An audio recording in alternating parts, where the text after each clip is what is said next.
Hey there, and welcome back to Voice Notes from the Organized Homeschool. I am on my walk by myself. Everyone in my family is still sleeping, and I don't know what to do with my hands because I'm not pushing a stroller. Excited to chat with you all on this voice note.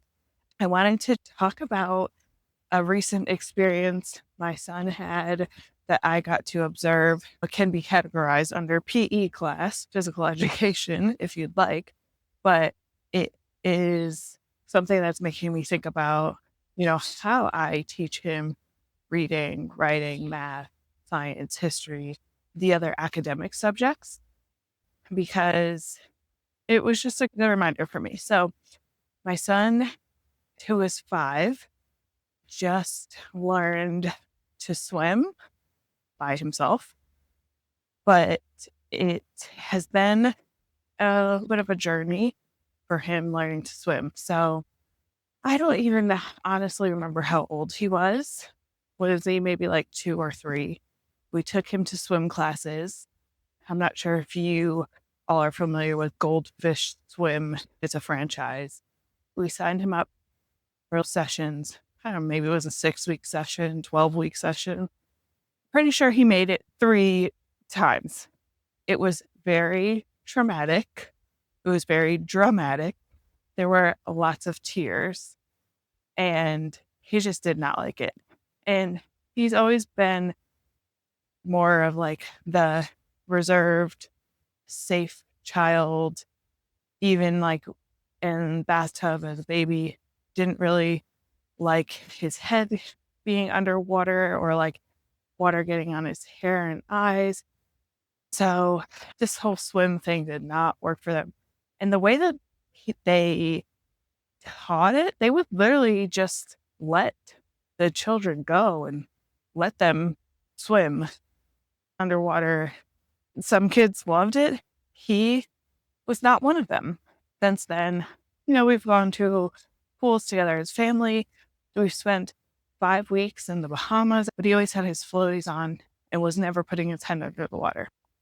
So fast forward to this summer, we do not have a pool in our community anymore. We just moved and we don't live in a place where we had a pool. We had a pool at our old house, but not at our current house. We joined a community pool with some of our friends, which, wow, a homeschooler has friends.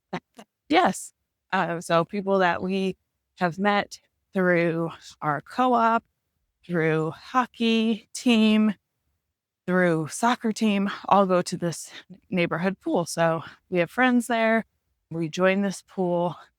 We go a few days, and there's still the hesitancy, even with goggles, to put his face underwater to get fully under the water. So he's kind of just hanging out in the shallow end at first.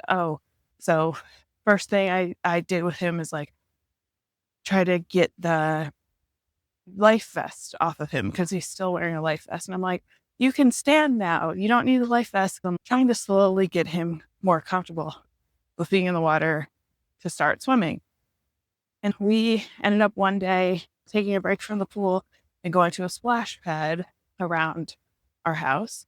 We stopped to get water toys for the splash pad. And there were those goggles that cover your whole face, all of your eyes and your nose. You have to breathe out of your mouth. It forces you to hold your breath, and no water can get up your nose. No water can get in your eyes. So I'm like, let's try out these goggles. I had seen a younger child at the pool wearing them. And I was like, let's just give these a try. And he's like, oh, okay. He's kind of hesitant. So we get to the pool the next day. He puts them on right before the pool goes on a break. So if you've been to a pool recently, I don't know if every pool does this, but this pool, every 45 minutes, if there's a lot of kids in the pool, they'll take a break for 15 minutes, just adult time, and then they can get back in. We take a break. Right before the break, he puts them on and he just puts his face in the water. Doesn't put his whole head under, just his face in the water. And he was like, oh, that was kind of good. He's like, oh, that's kind of cool. I can see really well with these ones. the other goggles that just cover your eyes, sometimes fit can be off and all that. So we get out, we take a break, and he's like, is the break over? Is the break over? Like, he's so excited to get back into the water. So he gets back in the water, and he puts his face in again. And I was like, why don't you just try going all the way under? He goes all the way under and he's like, oh, that was really cool. I could see everything.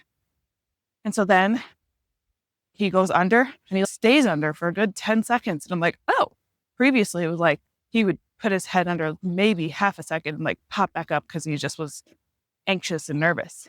He was like stays under the water for about 10 seconds. And I'm like, okay, well, that was exciting. I kid you not, 30 seconds later, he's swimming from the stairs across the pool to the other side.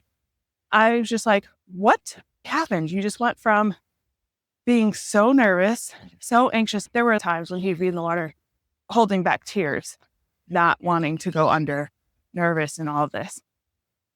So what this makes me think about teaching children, anyone in general, but what it's making me think I'm definitely going to apply to my homeschools, two things. First, it's okay to take things slow and give support and then slowly remove support. He had the life vest. Let's take that off. Let's try out these goggles. Take it slow. We went to the pool 3-4 times before. Why don't you try to go under? Why don't you take this life vest off? Recommending those things and letting him go at his pace and his speed. And it doesn't have to be so much pressure to learn. Learning will come and there'll be like moments where it clicks. And that's one reminder that I will use this analogy to remind me as we continue our homeschool journey. And then the second is like, what made all the difference were those goggles. There was maybe something going on with him not holding his breath and the pain of like, getting water in your nose. And so that was why, I believe, why he was just not wanting to swim and like jump in the pool. And now he's doing backwards jumps off the pool. He's all excited. It's just making me remember that it's okay to give support.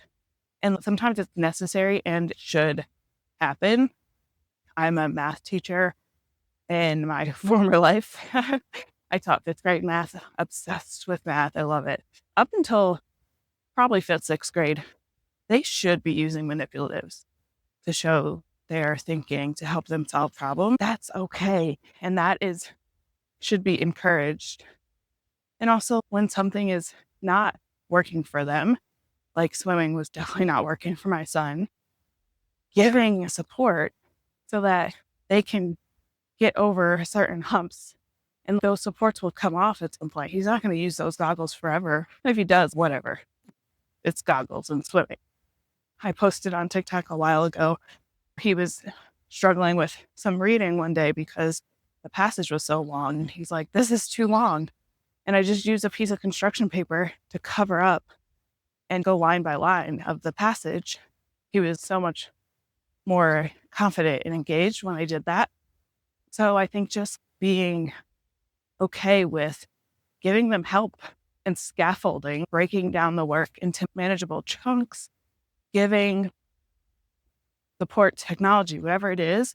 If your child is struggling with something, meet them where they're at and gradually take that off to get them to wherever mastery is for them or for you, what your goal is. And that's my quick story. And I hope that this is a good reminder for you around teaching your child. I will see you in the next voice note.